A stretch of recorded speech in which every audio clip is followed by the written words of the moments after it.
Radhe Radhe friends, आज हम सुनाएंगे दशा माता की व्रत कथा नंबर 3, जो कि इस प्रकार से है। एक सास बहू थी। एक दिन सुबह सुबह सास ने बहू से कहा कि जाओ आग लाकर भोजन बनाओ, बड़ी भूख लगी है। बहू हाथ में कंडी लेकर आग लेने गांव में गई। उस दिन गांव भर में दशा माता की पूजा थी, इसलिए किसी के यहाँ से भी आग उसे नहीं मिली। वह खाली हाथ लौट आई। साय होने पर वह पड़ोसन के पास जाकर बोली कि मेरी सास तो दशा माता का डोरा नहीं लेती हैं, परंतु अब की बार मैं डोरा लेना चाहती हूँ, मुझे पूजन की विधि भी बता देना। दोबारा जब डोरा लेने का समय आया तो बहू ने सास को बिना बताए दशा माता का डोरा ले लिया। 9 दिन वह किसी न किसी बहाने से पड़ोसन के घर जाकर कथा सुनती रही। 10वें दिन उसे चिंता सताने लगी कि अब मैं पूजा कैसे करूंगी। वह मन ही मन दशा माता का ध्यान धरकर सोचने लगी कि आज सास कहीं बाहर चली जाए तो मैं शांति पूर्वक दशा माता की पूजा कर लूं।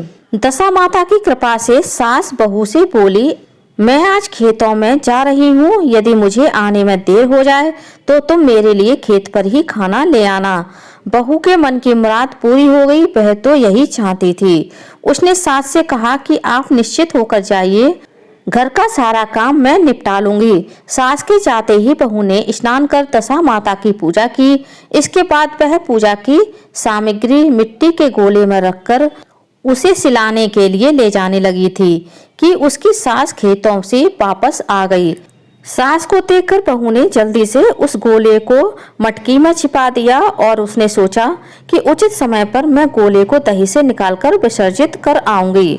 सास ने आते ही बहू से कहा, तुम मुझे खाना देने क्यों नहीं आई?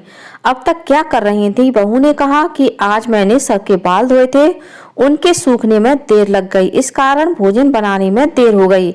मैं थाली लगाती हूँ, आप घुस त्याग कर भोजन कीजिए। सास का गुस्सा कुछ ठंडा हुआ। वह पैर धोकर चौकी पर बैठी ही थी कि उसका बेटा भी आ गया। वह भी माता के साथ भोजन करने बैठ गया। सास भोजन करके उठना ही चाहती थी कि उसका बेटा बोला, मुझे तो दही चाहिए। सास ने बहू से दही देने के लिए कहा। बहू बोली, मैं तो रसोई में हूँ, आप ही इन्हें दही दे दें। सास हाथ धोकर दही देने लगी, परंतु जैसे ही उसने छाछ की मटकी उठाई तो उसमें से कुछ खड़खड़ाने की आवाज आई। उसने हाथ डालकर देखा तो उसे एक बड़ा सोने का गोला मिला। सास ने आश्चर्य से बहू से पूछा कि इस छाछ की मटकी में यह सोने का गोला कहाँ से आया? इसे तुम कहाँ से चुरा कर लाई हो? यहाँ क्यों छिपा कर रखा है? मैं समझ गई कि इसी वजह से तुम छाछ देने नहीं उठी, इसका भेद बताओ। बहू बोली, मुझे कुछ नहीं पता, मेरी दशा माता जाने। मैंने आपको बताए बिना दशा माता का डोरा लिया था और उनकी पूजा की थी। आपके आ जाने के कारण मैं डोरे को विसर्जित करने नहीं जा सकी। आपके डर से मैंने इसे छाछ की मटकी में छिपा दिया। दशा माता ने इसे सोने का बना दिया, मैं इसमें क्या कर सकती हूँ?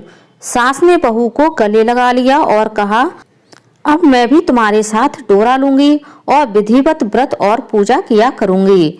हे दशा माता, जैसे तुमने इनको दिया वैसे ही सब भक्तों पर अपनी कृपा बनाए रखना। बोलिए दशा माता की जय। फ्रेंड्स, आपको दशा माता से संबंधित सभी कथाएं मेरे चैनल पर आपको मिल जाएंगी, वहां से जाकर के आप वह कथा पढ़ व सुन सकते हैं।